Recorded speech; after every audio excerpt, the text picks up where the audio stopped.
No, you're mad. Hoes mad, hoes mad, hoes mad, hoes mad, hoes mad, hoes mad. Please don't cry.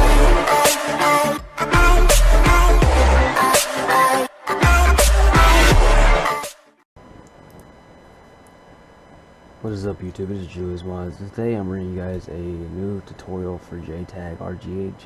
In this tutorial I'm going to be doing kind of like a, I guess I could say a showcase, but it's more of like a review. And what I'm going to be talking about in this video, and I'm also going to make a second part of this video which I'm going to upload also tonight, but it's going to be for PS3. It's going to be based on a different update, well, software. And in this video, I'm going to be explaining and showing you the basic ways and pretty much how to use Xbox360 Neighborhood, and also how to use XeX Menu. And I'm going to be explaining very in depth of both, what they're both used for. And I'm on my PC first because I'm going to be explaining what Xbox360 Neighborhood is at first, and then I'm going to go over to XeX Menu as well. So I'm going to go ahead and pull up my game capture and also Xbox360 Neighborhood itself. So you're going to want to download Xbox360 Neighborhood if you haven't already downloaded it. It's very important when you're modding on Xbox. Microsoft can't see you using this, and it's kind of like if you're a PS3 modder and you're going to Xbox, then you can kind of treat this like a multi-man, because it's pretty much kind of what it is, but it's for 360, and it's way different, but you can kind of treat it and look at it as a multi-man. But you can see I have a JTAG. Well, I have an RGH, but it doesn't matter whichever one you put in here, it always says JTAG. What you're gonna do is you're gonna download this, and you're gonna go to add Xbox360. You're gonna click next, and you're gonna put your Xbox360 IP address. And how do you get that is you just go to the settings, internet settings on the Xbox, and then type in the first IP. And this will only work whenever your Xbox 360 is on, so you can be signed in while you use this, because this acts like an FTP server. See, I click mine, you can see it shows all your Xbox stuff. It shows the USBs, if you have any USBs inside. I have two 32GB USBs inside mine, so that's the USBs. You can see if I go on these, you'll see the USB files. So this is my first one right there, and then this is my newest USB, which has just games on it, so it's going to come with just content on it. What you will mostly use Xbox 360 Neighborhood for, honestly, would be for whenever you're transferring mod menus, changing KVs, changing stealth servers. It's pretty much putting mods onto your Xbox quicker, and it saves a lot of time instead of using a USB, because XeX Menu, you use XeX Menu for 360 Neighborhood. They kind of interact the same exact way, so whenever you're using both of them, they'll kind of act the same exact way, except Neighborhood's way different because it's way more advanced, it's way more in depth. You can do a lot more things with Neighborhood, and like I said before, Microsoft can't see you using Neighborhood because it's an FTP server. So what you're gonna want to do is you want to just download this 360 Neighborhood. You can see I have a bunch of XeX files. I have XN Engine, which is non-host. I have TUT stuff running. I have my KV right there, and then the CPU for it. You see, you go to games. If you have already copied games onto it with Freestyle Dash, or I personally use XeX Menu. You see I have a bunch of games already copied off of CDs. I have Black Ops 1, Black Ops 2, Modern Warfare 2, Modern Warfare 3, and Reptide. And then I have setup files. I have Dash Launch, Freestyle Dash, extra plugins, my NAND flasher. So yeah, I mean, that's pretty much how you use Neighborhood. It's pretty much, you don't want to use this. I recommend using this because it's safer than using XeX Menu, because you won't get banned or anything. Because it'll take harder. It'll be harder for you to get banned using this, because Microsoft can't see you using this. And I'll link this below, and I'll also link what I'm going to show you guys next, which is XeX Menu. So yeah, download this, and I hope this tutorial kind of explains this a little bit more to you people. I told myself how to mod Xbox. Nobody really wanted to help me do it, so just take what I tell you guys. I mean, I never tell you guys no bullshit stuff. So yeah, that's Okay, so you guys can see that I'm on my RGH now, and you can see that I'm on TUT stealth server right at the moment. I'm gonna be showing you guys XeX Menu now, and this is in most Xboxes, if you buy them, most of them already have installed. Or if they don't, I'll link it below to install. It's pretty simple. But whenever you use XeX Menu, you always want to be signed out, because if you're signed in, then you'll get hella banned quicker. But you go to My Games to access XeX Menu. If it's your first time installing it, you see I have regular games, and then on the end it's XeX Menu 1.2. I'll link the up-to-date ones, not outdated one. But once you load it up, it'll say if you want to sign in, just always click D for no. And when you first open up, it'll say Games Directory. So to navigate through this, you want to use LB and RB to navigate.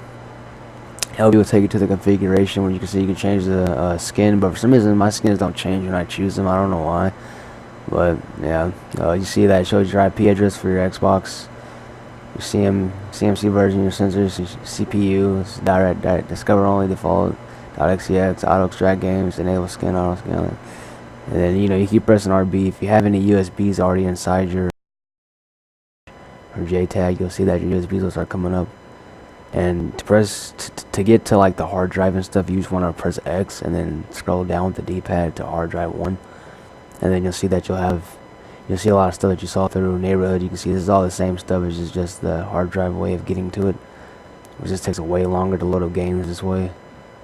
And see I got dash launch. I'll go on ahead and open up dash launch and explain you guys to what that is too. But XeX Menu is pretty much neighborhood just on the hard drive. Except XeX Menu will get you banned a lot quicker, and then neighborhood helps you not get banned as quick. And then Microsoft can't see you using neighborhood, so that's why I advise using neighborhood, because it's a lot easier to navigate, and it's more advanced, and it's quicker to change mod menus, or to install mods, delete mods. It's quicker to do a lot of that stuff, especially change your KV. You can change your KV in like 5 seconds with neighborhood instead of XeX, instead of doing the flash drive stuff. But dash launch, you can see my dash launch is probably looks a little bit different than yours. Yours might have like a little rocket ship in the background. That's the default skin. I just changed my skin to an old school skin. But dash launch is very helpful when it comes to installing plugins, which is like GTA 5 mod menus and some Call of Duty non-host menus. I use this personally to install my GTA 5 menu, which is OG menu, which is the cracked version, and then I also use it to install my XNet engine, which is my non-host for a few Call of Duty. This is what you want to use whenever you're installing GTA 5 mod menus, because if you don't have dash launch, then it's going to be really hard for you to mod GTA 5 with the mod menu, unless your stealth server comes with one built into it, which most of them don't. They just give you the GTA 5 ban bypass, which mine just gives you the ban bypass. But to use this, this is what you want to use whenever you're changing your mod menu. So like what you do is you'd go to like plugins, you'd click X on, or A I mean, and then your plugin 1 and 2 will always be XBDM for plugin 1, and your plugin 2 will always be your stealth. So whatever stealth server that you're using, you always want to have it set as that stealth server, nothing else than that. So make sure that your plugin 2 is always your stealth server, and plugin 1 is always says XBDM. And most stealth servers that you pay for or download, like free ones, most of them come with the custom XBDM. That's like the dashboard, pretty much.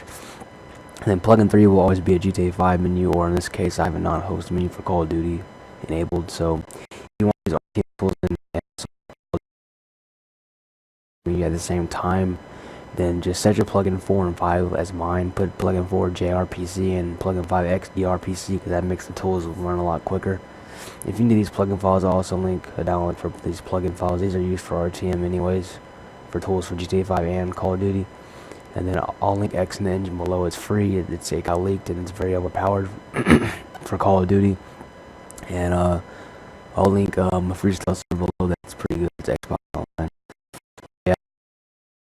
Once you set these, actually, like once you have them like this, then all you do is you just press A, and then you press RB, and then scroll down to the hard drive, and then all you do is once you're over, you press X, and then it'll say below the current INI, it'll say settings saved to hard drive, and then just press A, and then it'll load them.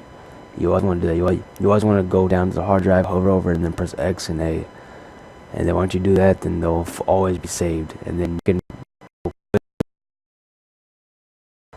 you'll quit dash launch, and then you'll turn off your Xbox and turn it back on, and then your mod menu, whatever you installed, your stealth server mod menu, whatever it is, it will boot up. So yeah, and then you don't really have to worry about the paths and stuff, but that's pretty much how you use dash launch. It's very simple. It's not hard to use. I mean, once you learn how to use it, it's very quick and easy. And yeah, that's pretty much how you launch. It's not too hard. In XeX Menu, like I said, I don't really recommend using it unless you're installing, like, copying games over. But if you're not doing that, then I recommend using Neighborhood.